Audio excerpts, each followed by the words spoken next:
guys, Diana Plant here with Plant Nutrition. In this video, I'm going to share with you 5 ways to consistently come up with healthy meal ideas. A couple weeks ago, I posted on Facebook and Instagram asking everyone what your biggest struggle is with eating healthy consistently. And the overwhelming response is that you guys are struggling with coming up with healthy meal ideas. And so that is what inspired me to firstly write the blog, which I posted yesterday, and to do this live stream, which is based on the blog that I wrote yesterday. So let's get started. My first tip is to utilize cookbooks.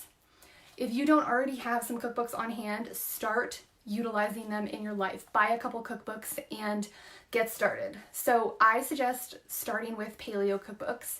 And the reason that I suggest paleo cookbooks is because it's a really good nutritional foundation. The diet is a really good nutritional foundation to get started on. It is grain-free, dairy-free, and no processed foods. So the biggest thing is that it's no processed foods. It's based on eating real whole foods and only the foods that you can find naturally in nature. So nuts, seeds, fruits, vegetables, eggs, and meat. So also, if you're a vegetarian, a couple suggestions that I have would be Oshi Glows, the Oshi Glows cookbook, and the Oshi Glows Everyday cookbook. And the Joyous Health cookbook also has quite a bit of vegetarian recipes as well. I wanted to say I'm not totally married to doing the paleo diet 100%. I just think, again, it's a really good nutritional foundation to start building on for those of you who are just getting started in the kitchen. Okay, so my first tip is to utilize cookbooks. Make sure you have some on hand.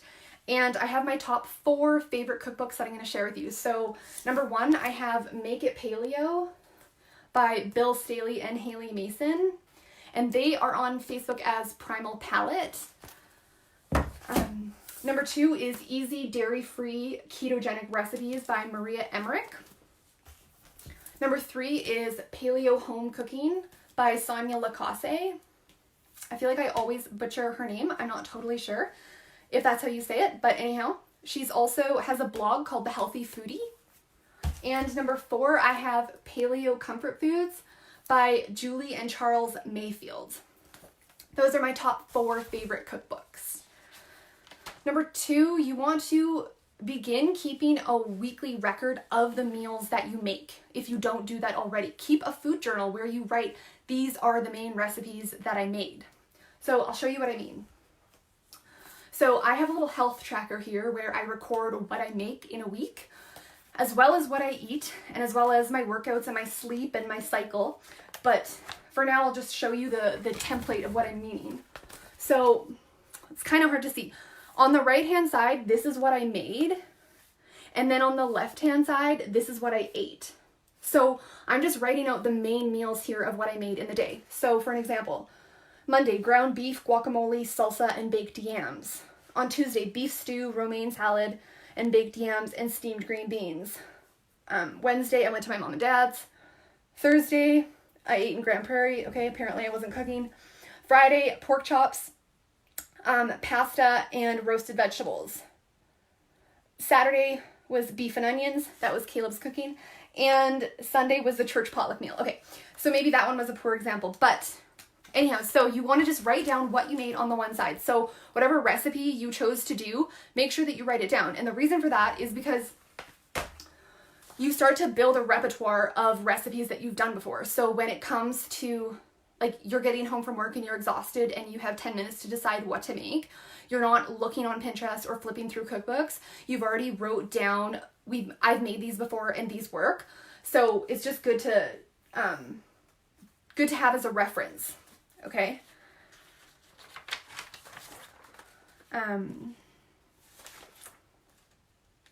So number 3 is just building on number 2 even more. So you want to make sure that you save your winning recipes. So when you're trying new recipes, you're printing them off of the internet or you are utilizing them from a cookbook, you want to make sure that you're saving and writing down the ones that work.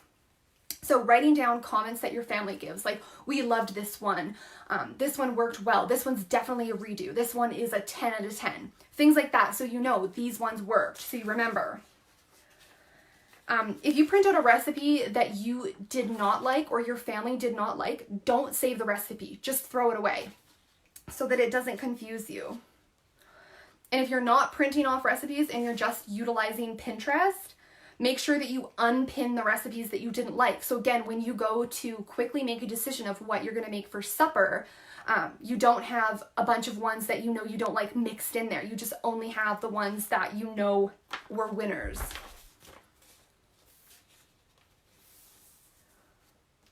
Also, another thing is to compile the recipes. Sorry, not the recipes, the meals. So meals that you do in your family every week or every couple of weeks that are your tried and trues, make sure that you have a list of those. Just a quick go-to list. So again, when you have to quickly make a decision about what to make, you already know you have a list of what works. So for an example, steak and Caesar salad, spaghetti squash and meatballs, mac and cheese, lasagna, whatever it is in your family. Every family is totally different, but your family staples, you want to make sure that you have a list of those to quickly go to.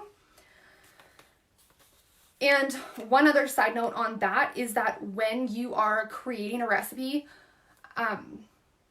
you're going from a recipe that you've printed off or that's in a cookbook, make sure that you're writing down whatever edits that you are making, write down those edits right on the recipe. For an example, if the recipe calls for a teaspoon of cumin and you know you only want a quarter of a teaspoon, write down that that's how you did it. Or that the recipe, you are doubling the salt because you know that you want that. Or when you're actually eating it with your family and you realize that the recipe needs a lot more salt, write on the recipe, this needs more salt. Add a quarter of a teaspoon the next time that you make it, just so you know and you remember those edits so that you can make it exactly how you liked it the first time. Okay, so tip number 4, this is for if you want to take it a step further, you can create a recipe binder, again, with the recipes that worked for you and your family and your tried and trues and your staples. Create a binder categorized like breakfast, lunch, supper. I'll show you what I have here. I don't have the binder completely done yet, but this is what I am meaning. Getting yourself a pack of dividers like so. You have breakfast, main dishes, side dishes, soups and salads, appetizers, sauces, dressings, dips, breads, baking and desserts. So buying yourself a binder and these pack of dividers, and then go through your recipes and the ones that worked, put in there. So you have a recipe binder of, again, your tried and trues. And number 5 is upgrades. Small upgrades and stealth swaps is what I call this tip. So a lot of times I will hear clients say that they do not want to make a second meal different from what the rest of the family is eating, and that's totally understandable. So what I suggest in that situation is to just upgrade the recipe that you are all eating as a family. So taco salad, for an example. Or sorry, not taco salad. Let's say you're doing soft tacos. You can not have the wrap, and you can build everything that you would normally put in your wrap. You can build it on a big bed of greens. So romaine or mixed greens or iceberg lettuce, building everything that you would normally have inside of a taco, put it on a salad instead. And that's a simple upgrade that you can do. So you'd still have your meat, you'd still have the guacamole, the salsa, the sour cream, the shredded cheese, the diced onions, whatever that looks like for you guys. You can just put it on top of a big bed of greens instead of having the taco shell. And even if the rest of your family still wants to have the taco shell, you can decide to make an upgrade and eat greens instead. So that's a simple upgrade that you can do. And then stealth swaps, I'm meaning, again, in these situations and circumstances, when the rest of your family wants to have burgers, let's say, you don't have to have the bun. You can still have the delicious burger and all the fixings on the burger, but you can have a portobello mushroom instead. Build it on a portobello mushroom, or build it on iceberg lettuce, like have iceberg lettuce on either side, or romaine lettuce on either side. And same with sandwiches, or again with wraps of any kind, you can use lettuce and greens instead. Another swap that you can do is instead of pasta, you can use spaghetti squash or zucchini noodles or butternut squash noodles. They actually sell at Costco now. You can get a little double pack where you have zucchini and butternut squash already made into spiralized noodles for you. So that makes it super simple. That's at Costco. For the rest of the stealth swaps, I just had a couple more. Oh, cauliflower rice instead of using rice. You can use mashed cauliflower instead of potatoes. You can do almond flour or coconut flour swapped for wheat flour. And you can do even just a second side dish of a vegetable, like steam or bake another vegetable. So if your family's having potatoes or rice, you can choose to have additional vegetables and fill up more on vegetables instead. So I hope that makes sense.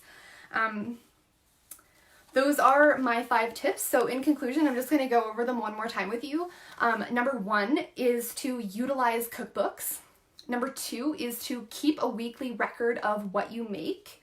Number 3, build a repertoire of recipes to draw from. Number 4, create a recipe binder with your tried and trues and your family staples.